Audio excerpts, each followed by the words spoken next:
The Independence Initiative came into existence in 1996 as a result of a perceived need in the area to address what was a serious problem of substance misuse.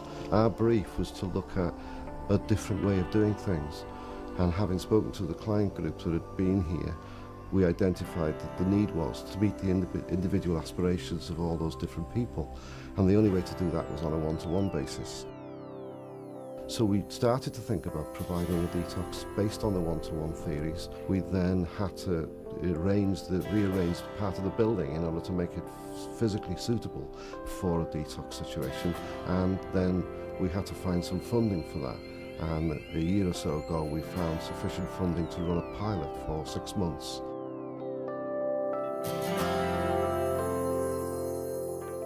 Clients are identified as being correct for this project by their key worker, who does their action plan and their regular review, and when they're deemed to be ready and the client considers it to be right for them, then they're booked in.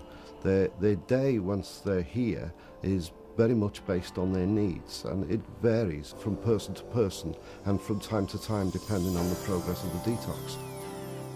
They're provided with all of the facilities that we currently offer to the clients who are in the community, so they can have a timetable that runs through all of the things that we do, which may involve cooking their own meals for several days and freezing them, having music therapy, drama therapy, art therapy of various kinds.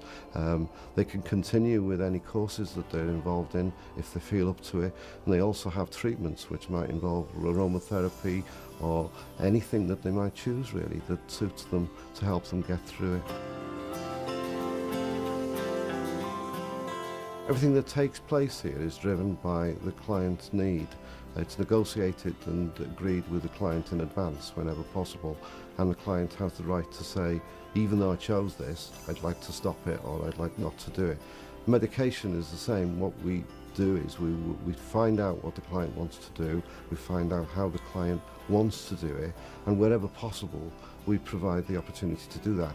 It isn't always possible to stick to what they originally agreed, because it may very well be that a week later, in the midst of a detox, that their needs change, so we have to renegotiate that almost on a daily basis.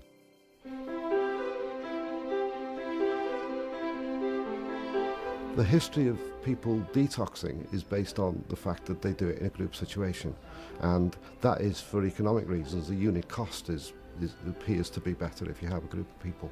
Unfortunately, quite a lot of people fall by the wayside in a group situation because some people aren't so keen on achieving the abstinence as others, and consequently they get talked out of it. In this situation, there isn't anybody trying to encourage them to break it.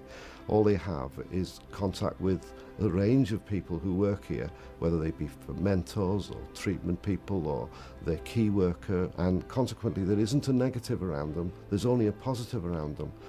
And they're treated well, treated with respect, and it seems to pay off in the sense that they're not so inclined to break it. Now, that's not to imply that they don't struggle, because clearly they do struggle, but they find it easier to break through that struggle. My name is John. I'm a former client here at Independence Initiative. Independence Initiative helped me move on with my life after drugs. It gave me structure in my life. It gave me a sense of purpose. I try to inspire the clients by talking about my life and how I got through it and how I'd like to help them to get through it.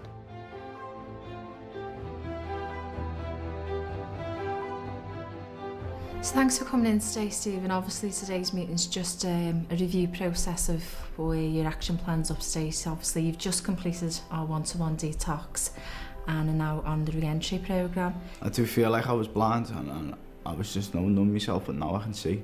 I feel alive inside, whereas I used to feel dead inside. Clearly, if you're working with small numbers of people on a one-to-one basis, it's more expensive than working with groups. However, if you can demonstrate that it's more successful than working with groups, then you could ask a funder to pay more because they're not going to have to detox the person again and again. We're now able to offer our client group a continuous process rather than the detox being an event. We help them to get reasonably stable, then they have a detox, then we help them with avoidance of relapse and help them into the future of their lives.